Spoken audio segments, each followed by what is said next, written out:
미국 뉴욕에 재활병원이 하나 있습니다.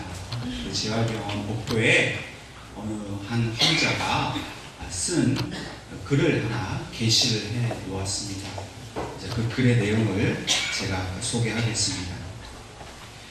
큰 일을 이루기 위해 힘을 주십사 하나님께 기도했더니 겸손을 배우라고 연약함을 주셨습니다. 많은 일을 하려고 건강을 구했더니 보다 가치 있는 일을 하라고 질병을 주셨습니다. 행복해지고 싶어 부유함을 구했더니 지혜로워지라고 가난을 주셨습니다. 세상 사람들의 칭찬을 받고자 성공을 구했더니 뽐내지 말라고 실패를 주셨습니다. 풍요로운 삶을 누릴 수 있도록 모든 것을 달라고 기도했더니 모든 것을 누릴 수 있는 삶 그 자체를 선물로 주셨습니다. 구하는 것 하나도 주어지지 않은 줄 알았는데 내 모든 소원 다 들어주셨습니다. 하나님의 뜻을 따르지 못한 삶이었지만 미처 표현 못한 기도까지 모두 들어주셨습니다. 나는 가장 많은 축복을 받은 사람입니다. 진정한 감사는 현재 내가 받은 은혜를 깨닫는 것으로부터 시작합니다. 내게 부족한 것, 내게 없는 것 때문에 실망하고 낙심하는 것이 아니라 내가 지금 하나님께 받아가진 것이 무엇인가를 잘 헤아려 보면서 그 부족한 것을 하나님께서 내게 허락하심을 감사하는 것, 그것이 바로 진정한 감사입니다. 우리는 물론 내게 있는 것, 내가 만족하게 된 것, 내게 채워진 것으로도 하나님 앞에 감사해야 합니다. 그러나 내가 가진 것뿐만 아니라 내게 없는 것, 실패한 것, 잃어버린 것, 손해본 것으로도 하나님 앞에 감사할 수 있습니다. 왜냐하면 우리는 하나님께서 범사에 감사하라 하신 말씀을 기억하기 때문입니다. 좋은 것만 감사하는 것이 아니라 나쁘게 된 일, 또 내가 원치 않은 일을 당하게 된 그 고난과 환난 속에서도 감사해야 합니다. 왜냐하면 그 모든 것을 통해서 하나님 우리에게 은혜를 주시기 때문입니다. 잘된 것만 은혜라고 생각하면 사실 우리는 받은 은혜가 별로 없을지도 모릅니다. 그러나 잘못된 일도 우리가 은혜라고 받아들이면 우리에게 베푸신 모든 것이 다 하나님의 은혜인 것을 우리가 고백하게 될 줄로 믿습니다. 추수감사는 농부가 한 해 동안 농사를 짓고 추수를 하고 그 거둔 것의 열매 때문에 하나님 앞에 감사하는 절기입니다. 분명 내 눈앞에 어떤 열매가 있기 때문에 감사하는 것입니다. 좌회전도 감사합니다. 괜찮습니다. 부끄러워하지 마십시오. 그러니까 내가 노력해서 풍성하게 얻은 게 눈앞에 딱 결과가 있으면 감사하지. 내가 오늘 열심히 일하고 수고했더니 이런 좋은 결과가 있으니 얼마나 감사하냐. 우리가 그렇게 감사합니다. 그런데 감사는 내 눈앞에 보이는 것 때문에 하기도 하지만 눈앞에 보이는 것이 없어도 감사할 수 있다는 것입니다.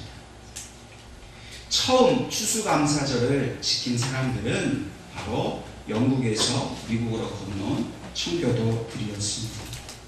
그런데 이 청교도들이 그 미국 땅에서 처음 추수감사절을 지킬 때 그들이 감사했던 그 감사의 열매는 우리가 생각하는 것처럼 그렇게 풍성하기 때문에 감사한 것이 아니라 매우 열악한 것이었음을 우리는 알 수 있습니다. 1600년대 초에 영국 여왕으로부터 신앙의 박해를 받은 이 청교도들은 자신들의 그 순수한 믿음을 지키기 위해서 대서양을 건너서 신대륙으로 향했습니다. 그들이 타고 간 배는 메이플라워호라는 배입니다. 그런데 그 배를 타고 그 바다를 지나는 동안 그들은 그 뱃속에서 많은 사람들이 죽었습니다. 희망을 안고 소망을 갖고 그 배를 타고 그 바다를 건넜지만 그만 많은 사람들이 죽는 그 끔찍하고 비참한 현장을 그들은 바라보게 되었습니다. 살아남은 사람들이 어렵게 신대륙에 도착을 했습니다. 도착을 했는데도 그들에겐 더 큰 어려움이 닥쳐왔습니다. 도착해보니 아무것도 먹을 것이 없었습니다. 그런데 그때 그들을 도와주는 사람들이 그곳에 있었습니다. 그것은 바로 그 미국 땅에 살고 있었던 원주민 인디언들이었습니다. 청교도들은 그 개간되지 않고 척박한 그 땅을 열심으로 갈구고 또 닦으면서 그곳에서 농사를 지었습니다. 인디언들의 도움을 받았습니다. 드디어 1621년에 그들은 뉴잉글랜드에서 처음으로 농사에서 첫 수확을 얻었습니다. 처음으로 그 신앙을 지키기 위해서 그곳에 가서 농사를 지었으니 하나님은 얼마나 많은 축복을 해주시기를 기대했겠습니까? 그런데 그들이 처음 수확한 물건은 그렇게 풍성하지 않았습니다. 고작 감자 몇 알과 옥수수 몇 개뿐이었습니다. 만약 우리 같았으면 하나님 이럴 수 있습니까? 우리가 죽음을 무릅쓰고 신앙을 지키기 위해서 이런 새로운 땅에 왔는데 우리에게 풍성한 은혜를 주셔야지 이 감자 몇 알이 뭐며 이 옥수수 몇 개가 무슨 말입니까? 이럴 수 있습니까? 라고 우리는 불평했을지도 모릅니다. 그러나 이 청교도들은 결코 그렇게 불평하지 않았습니다. 비록 아주 적은 것이었지만 하나님께서 주신 이 자유의 땅에서 처음 주신 열매라는 그 감격 때문에 그들은 눈물을 흘리며 하나님 앞에 감사의 예배를 드렸습니다. 이것이 바로 오늘 우리가 지키는 추수감사절의 기원입니다. 오늘 이 시간 우리가 이 자리에 나와서 하나님 앞에 추수감사의 예배를 드릴 때 여러분과 저는 무엇 때문에 감사하고 있습니까? 올 한 해 돈도 많이 벌었고 아프던 병도 나았고 자녀들도 다 잘 됐고 집도 큰 집을 얻었고 정말 너무나 받은 것이 많아서 그래서 우리가 하나님 앞에 감사의 예배를 드립니까? 받은 것이 많아야 하나님 앞에 감사할 수 있다면 어쩌면 우리는 감사의 제목이 다른 사람들보다 너무나 부족할지도 모릅니다.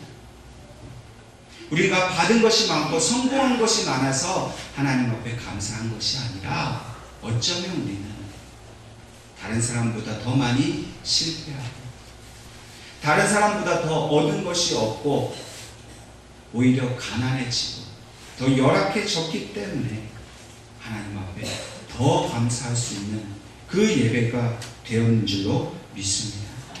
오늘 우리가 가지고 나온 감사는 청교도들이 가지고 나온 그러한 감사인 줄로 믿습니다.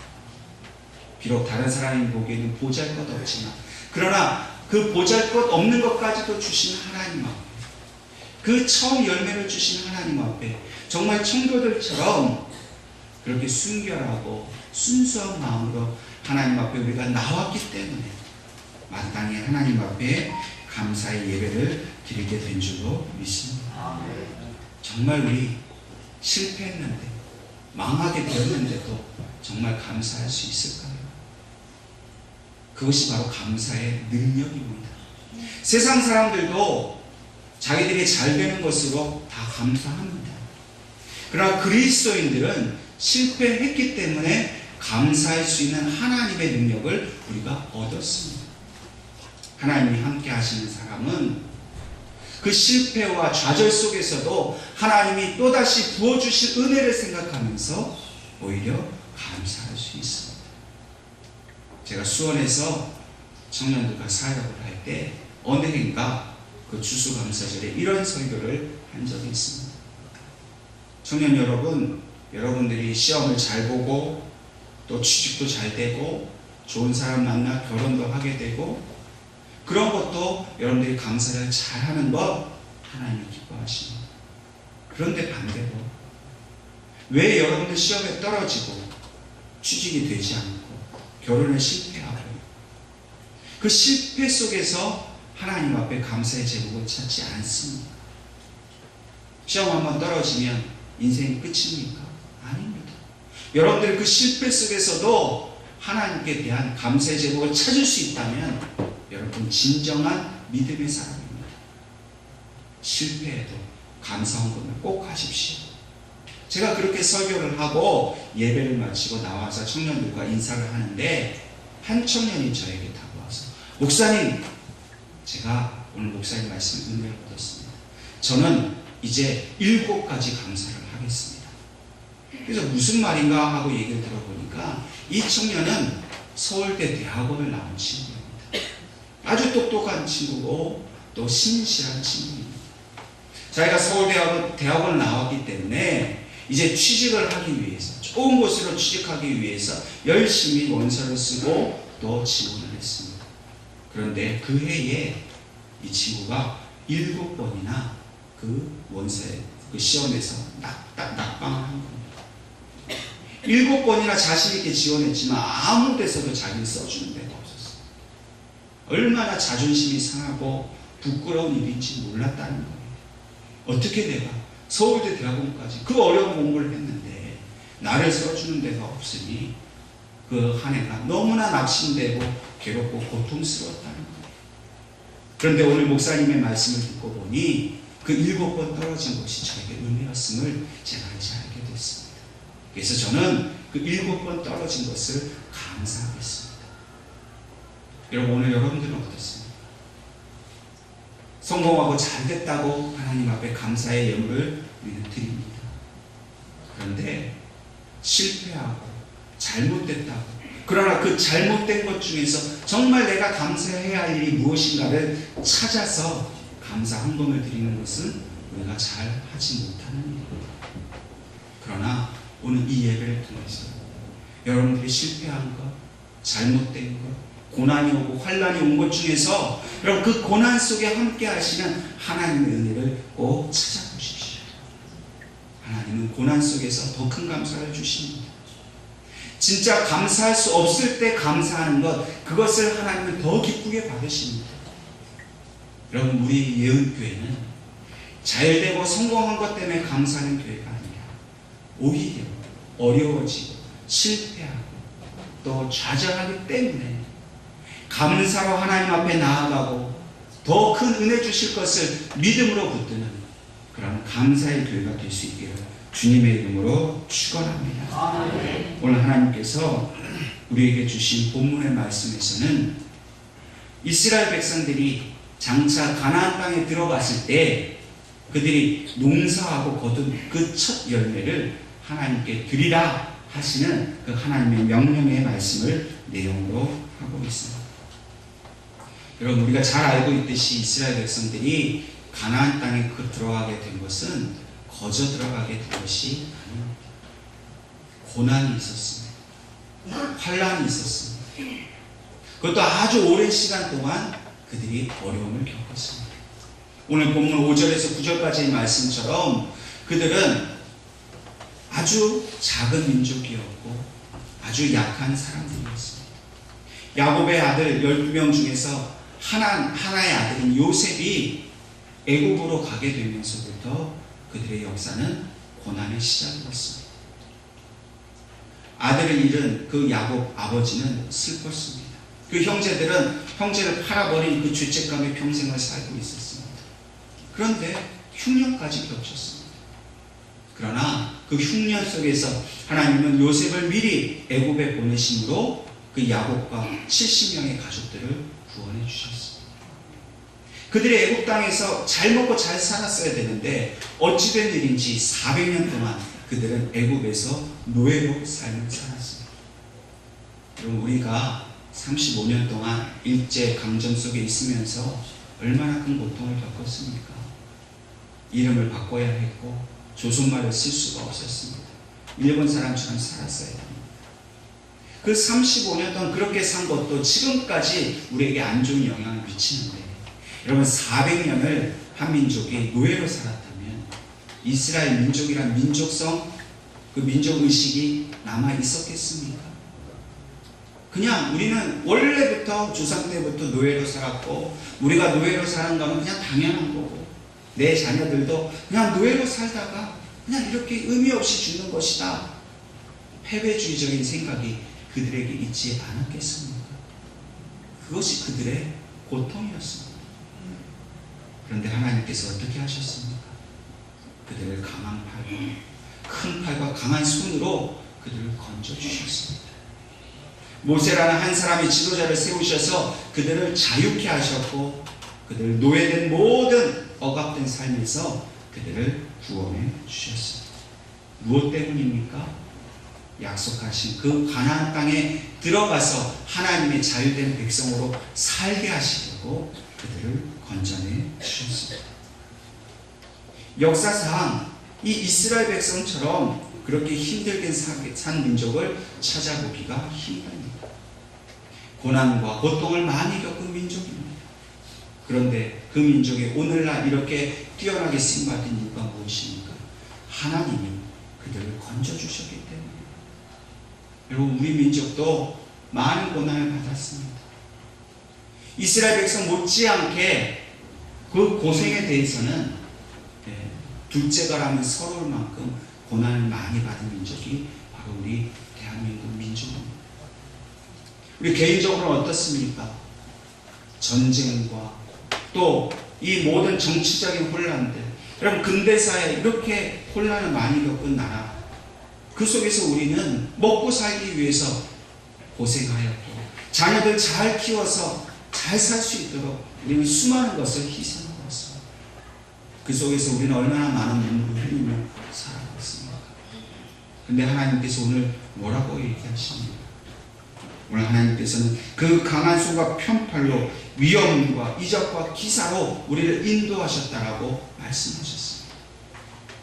오늘 하나님께 우리가 추수감사 예배를 드리면서 먼저 생각해야 할 것은 우리의 환난과 어려움과 고난 중에 하나님께서 우리를 그 능력의 손으로 건져주셨음을 믿을 수 있기를 주님의 이름으로 축원합니다. 감사하지 않으면 아무것도 하나님께 얻을 수 없습니다. 감사하지 않는 민족은 하나님을 영화롭게 찬양할 수 없습니다. 감사가 없는 예배는 하나님이 받지 않으십니다. 여러분, 오직 우리가 예배하러 나올 때 딱 한 가지만 가지고 나와야 한다면 그것은 바로 감사입니다. 비록 삶이 어렵고 힘들고 고난이고 고통이지만, 그러나 그 고난 중에서도 나를 버리지 아니하시고 나에게 생명을 주셨고 나에게 감사할 수 있는 그 믿음을 주셨음을 인하여서 더욱더 감사할 때에 하나님께서 오늘 우리 예언교회 모든 성도들의 가정에 더욱더 귀한 은혜를 주실 것을 믿습니다. 아멘. 우리는 고난 중에 하나님께서 주신 은혜의 열매를 풍성히 맺은 사람들입니다. 세상과 비교해보면 비록 그것이 보잘것 없을지 모르지만 우리는 그것이 얼마나 귀하고 풍성한지를 날마다 고백할 수 있어야 합니다. 내 뜻대로 되지 않았다 할지라도, 그러나 분명히 하나님의 뜻 가운데서 나의 고난을 사용하시고 나의 환난을 사용하시고 나의 실패한 것을 통해서 하나님의 영광을 드러낼 것을 우리가 믿음으로 하나님 앞에 감사할 때 하나님께서 우리 예언교회 성도들을 더 큰 믿음을 주셔서 날마다 감사가 넘치게 하실 줄로 믿습니다. 아멘. 오늘 이 시간 우리가 이 예배를 통해서 우리에게 베푸신 그 은혜를 우리가 깨달았다면 오늘 하나님의 말씀처럼 우리는 마땅히 행해야 할 일이 있습니다. 그것은 바로 하나님의 명령대로 만물을 드리는 것입니다. 본문 10절 말씀에 여호와여, 이제 내가 주께서 내게 주신 토지 소산의 만물을 가져왔나이다 하고 너는 그것을 내 하나님 여호와 앞에 두고 내 하나님 여호와 앞에 경배할 것이며 라고 말씀하십니다. 여러분과 제가 오늘 추수감사로 하나님 앞에 예배를 드립니다. 경배를 드립니다. 근데 어떤 예물을 가지고 와야 하냐면 만물로 재물을 삼으라 말씀하셨어요. 이 만물이란 말이 뭡니까? 맏아들 하는 것처럼 이 장자 처음 것을 얘기합니다. 해마다 추수감사절이 되면 꼭 생각나는 분이 한 분 있습니다. 그분은 누구냐면 제가 교육전도사 시절에 저와 함께 사역을 하셨던 여자 전도사님이에요. 근데 그분의 이름이 뭐냐면 바로 김초실이에요. 초실. 그래서 이름이 처음 부를 때 좀 특이하기도 하고 해서 전도사님께 물어봤어요. 전도사님, 왜 이름이 초실이에요? 그랬더니 전도사님 자기 아버지가 붙여준 이름이라는 거예요. 그러니까 처음 초자에 열매 실자. 그러니까 첫 열매라는 뜻으로 이 전도사님의 아버님이 자기 딸 이름을 하나님께 드리는 첫 열매로 초실이라고 불렀다는 거예요. 그러니까 그 이름의 뜻을 알고 나니까 얼마나 귀한지 모르겠어요. 참 이 전도사님의 아버님이 정말 하나님께 모든 것을 드리고 싶은 마음에서 이 딸을 초실이라는 이름을 불렀구나. 근데 정작 이 전도사님은 자기 이름이 초실인 게 좋았을까요? 나빴을까요? 싫어하는 거예요. 너무 튀고 촌스럽다는 거예요. 자기 이름도 좋지. 그러나 저는 은혜를 받았어요. 그래서 항상 초실이 이름을 키워. 만물이 결국 초실이. 하나님은 오늘 예언교회를 이 시대의 모든 교회를 대표하는 만물로 초실이로 받은 줄로 믿습니다. 우리는 초실이에요. 초실. 하나님 앞에 드리는 가장 처음 열매. 여러분, 우리 예언교회가 모든 성도들이 나는 하나님 앞에 드려진 만물이고 초실이다 라는 마음을 가지고 산다면 우리는 하나님께 얼마나 큰 영광을 돌려드리는지 모르겠습니다. 이스라엘 백성들이 가나안 땅에 들어가서 처음 농사를 짓고 처음 열매를 얻었을 때 그것은 반드시 하나님께 드려지도록 하나님이 명령하셨어요. 우리가 이 땅에 대표하는 그런 초실이라면 우리는 마땅히 하나님께 드려져야 하고, 많은 사람들이 하나님 앞에 헌신한다고 하지만 거짓말이에요. 처음 것을 드리는 그런 진실한 마음, 그런 섬기고자 하는 마음보다는 그저 자기 것에 쓰다 남은 것, 그냥 성의 없이 하나님 앞에 드리는 경우가 너무나 많이 있어요. 여러분, 이 만물을 드린다는 것, 초실을 드린다는 건 무엇을 뜻하냐면 그 만물은 모든 것을 대표하는 거예요. 처음 거라는 것은 그 나머지 모든 것을 다 포함한다는 겁니다. 다시 말해서 처음 것 딱 하나님께 드리고 나면 나머지 것 다 내 것이다. 아니에요. 처음 것을 드린다는 것은 남아있는 모든 것도 다 하나님의 것입니다. 여러분, 헌신은 어떤 건 드리고 어떤 거는 안 드리고 할 수가 없어요. 내가 하나님께 시간은 드리지만 물질은 못 드리겠다. 반대로 나는 물질은 드리지만 시간은 못 드리겠다. 여러분, 하나님께 못 드리겠다라는 건 있을 수가 없어요.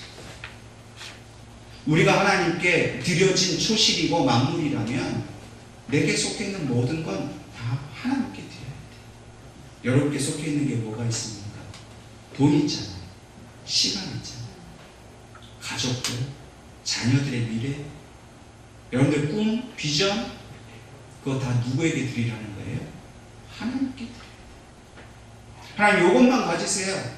나머지는 다 제 거니까 제 마음대로 살겠습니다.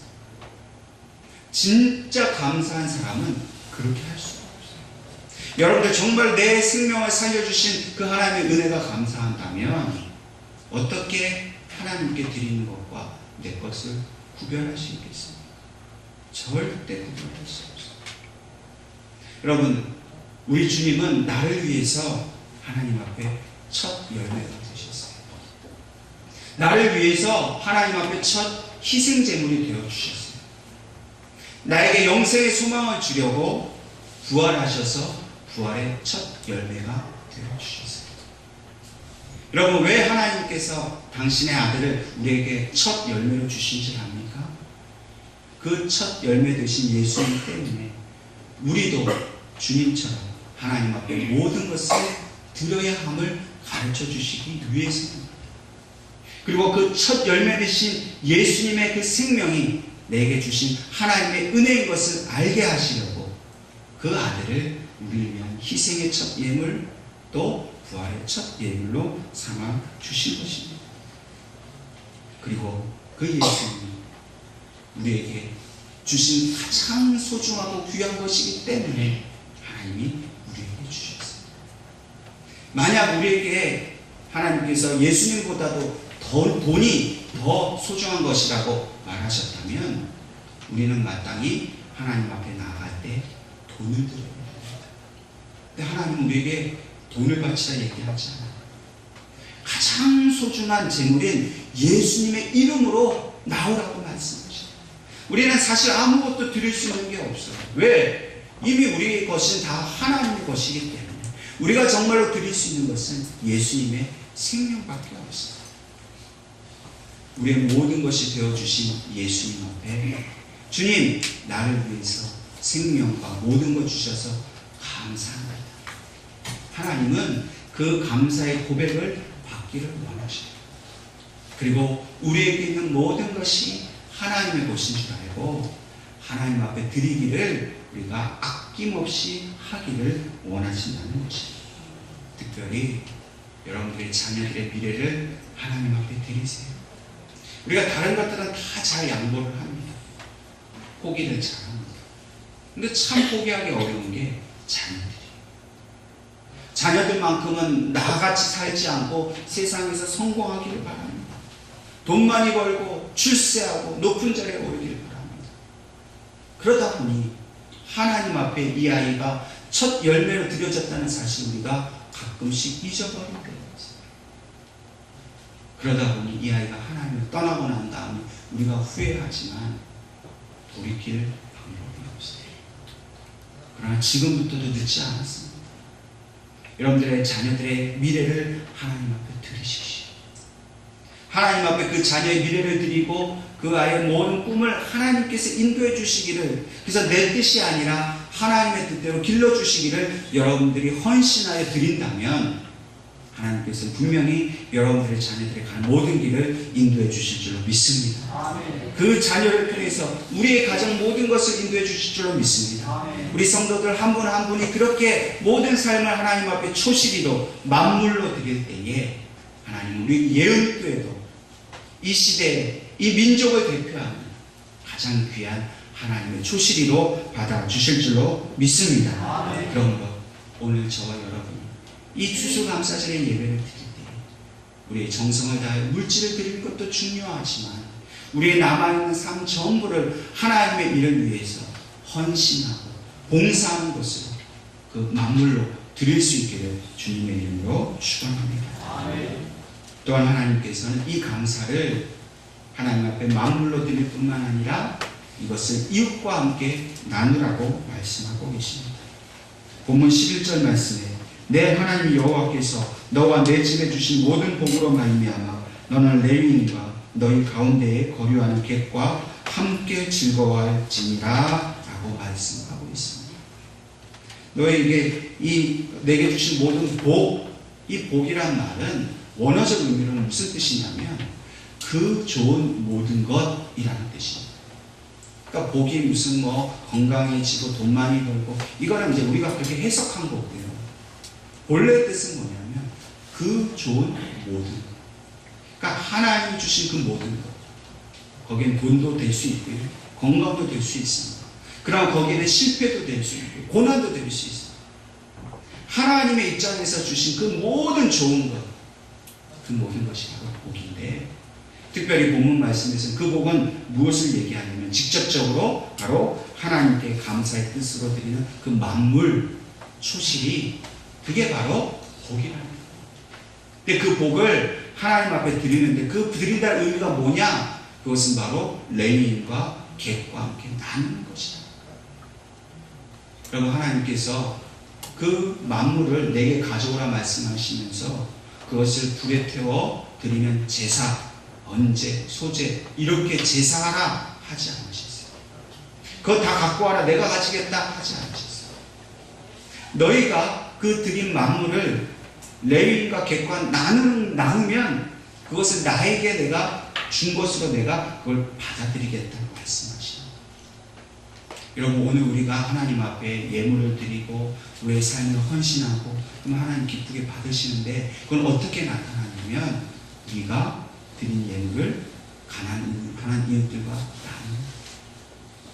여러분, 레위인과 계계를 왜 언급했냐면, 레위인은 하나님의 그 성전을 위해 일을 하기 위해 부름받은 특별한 사람들이에요. 이 사람들은 농사를 지을 수가 없어요. 세상 일을 할 수가 없습니다. 그래서 나머지 11지파가 자기들의 거둔 10의 우주를 이 레위인들에게 먹고 살라고 줬어요. 또 그들 땅에 거류하는 객도 마찬가지, 자기 힘으로 일을 해서 소득을 얻을 수 없는 사람들입니다. 다시 말해서 하나님이 먹이시지 않으면 도저히 살 수 없는 사람들이에요. 근데 그 하나님은 어떻게 먹이십니까? 나머지 11지파들의 손을 통해서 먹이십니다. 하나님은 이 땅에 하나님이 없이는 살아갈 수 없는 자들을 우리의 손을 빌어서 그들에게 먹이라고 말씀하십니다. 아직도 우리 주변에는 물질적으로 어려운 사람들이 있습니다. 더 큰 문제는 하나님을 알지 못해서 그 영혼의 굶주림을 가진 사람들이 너무나 많이 있어요. 오늘 특별히 우리가 드리는 이 추수감사의 예물은 바로 그런 사람들을 위해서 써야 한다는 겁니다.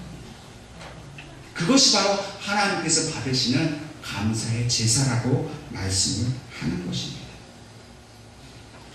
스탠포드 켈리라는 선교사님이 계십니다. 이분은 오래전에 세계에서 가장 가난한 나라 중에 하나인 아이티라는 곳에 가셔서 사역하셨습니다. 수년 전에 아이티에 대지진이 일어났던 거 우리가 알고 있지. 그곳에서 사역을 하실 때에 어느 해 추수감사절 예배를 드리는데, 그날 헌금을 한 그 성도들의 헌금을 보는 중에 그 교회학교 다니는 10대 한 소년 하나가 제법 많은 돈의 액수에 그 헌금을 드린 것을 보시게 되었습니다. 이 아이가 이렇게 많은 돈을 할 만큼 형편이 안 될 텐데 어떻게 이렇게 많이 드렸는가? 그러고 생각을 해보니 예배 후에 오후에 있었던 그 추수감사, 그 감사 찬양 예배에도 이 아이가 오지는 않았던 거예요. 선교사님이 궁금해서 그 밤에 아이를 찾아갔습니다. 그 아이에게 물어보았어요. 너 어떻게 이렇게 많은 헌금을 할 수가 있었는가? 말을 하지 않으려고. 그래도 선교사님이 잘 달려 사모님에게 말겠잖다. 이 아이가 하나님 앞에 추수감사 헌금을 드려야 되는데 가진 것이 없고 들을 것이 없더라는 거예요. 내 집에 말 한 마리가 있는데 그 말을 꼭 드리고 싶더라는 거예요. 그래서 부모님께 말을 하고 허락을 얻어서 그 말을 팔았다는 거예요. 그리고 많은 헌금을 그렇게 하나님께 드릴 수 있었다는 거예요. 그런데 왜 오후에 있었던 찬양 예배, 그 축하하는 자리에 오지 않았는가? 그 말을 판 돈으로 헌금을 드리고 나니 자기가 변변하게 입을 옷 하나도 살 수가 없어서 부끄러워서 가지 못했다는 것. 이 말을 들은 선교사님이 크게 감동을 받았습니다. 그리고는 그 자리에서 이 말씀이 생각났다고 얘기하셨어요. 마태복음 6장 20절 말씀처럼 오직 너희를 위하여 보물을 하늘에 쌓아두라. 거기는 좀이나 동목이 헤아지 못하며 도적이 구멍을 뚫지도 못하고 도적질도 못합니다. 선교사님 이 말씀을 생각하면서 이 아이가 드린 헌금은 사람에게 보이게 드린 것이 아니라 하나님의 천국을 위해서 드린 것이다. 이 예물은 결코 세상의 그 어떤 것으로도 빼앗을 수 없을 것이다. 이런 확신을 가지게 되었고 그 아이를 그렇게 축복을 해주었습니다. 선교사님이 사역을 마치고 고향으로 돌아가셨습니다. 그리고 여러 교회를 다니면서 그 사역에 대한 이야기를 하시는 중에 이 아이의 이야기도 했습니다. 이 아이가 얼마나 귀하게 하나님 앞에 헌금을 했는가. 이 이야기를 하고 어느 교회에서 집회를 마치고 나오셨는데 한 귀부인이, 근무하는 부인이 그 선교사님께 오셔서는 자기 지갑에서 많은 돈을 꺼내서 그 아이에게 옷을 사주면 좋겠다고 이렇게 건네주었습니다. 근데 이 선교사님이 그 돈을 받고 한참을 있다가 도로 그 돈을 그 부인에게 돌려주면서 이렇게 이야기를 했습니다. 부인께서 이렇게 돈을 주신 건 고마운 일입니다.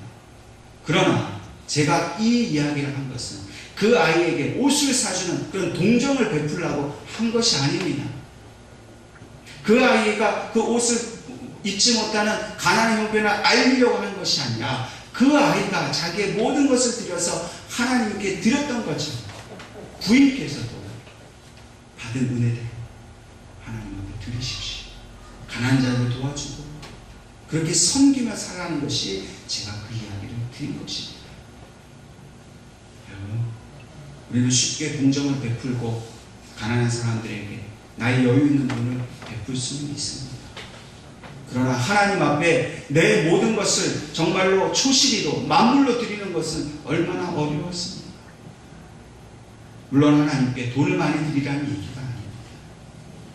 여러분들의 생각, 꿈, 여러분들이 가치 있게 생각하는 것, 그것을 하나님보다 더 소중하게 생각하지는 않았습니까? 내가 돈이 있다, 능력이 있다, 하나님을 생각하는 것 소홀하지 않았습니까? 여러분과 제가 이 추수감사절을 맞이해서 우리에게 베푸신 은혜를 헤아려 보는 우리의 남아있는 모든 상품 최선을 다해서 나는 초실이다, 나의 가정은 하나님께 은혜 받은 만물이다 라는 그 믿음을 가지고 이 생을 향해서 하나님 앞에 최고의 것으로 드릴 수 있기를 주님의 이름으로 축원합니다.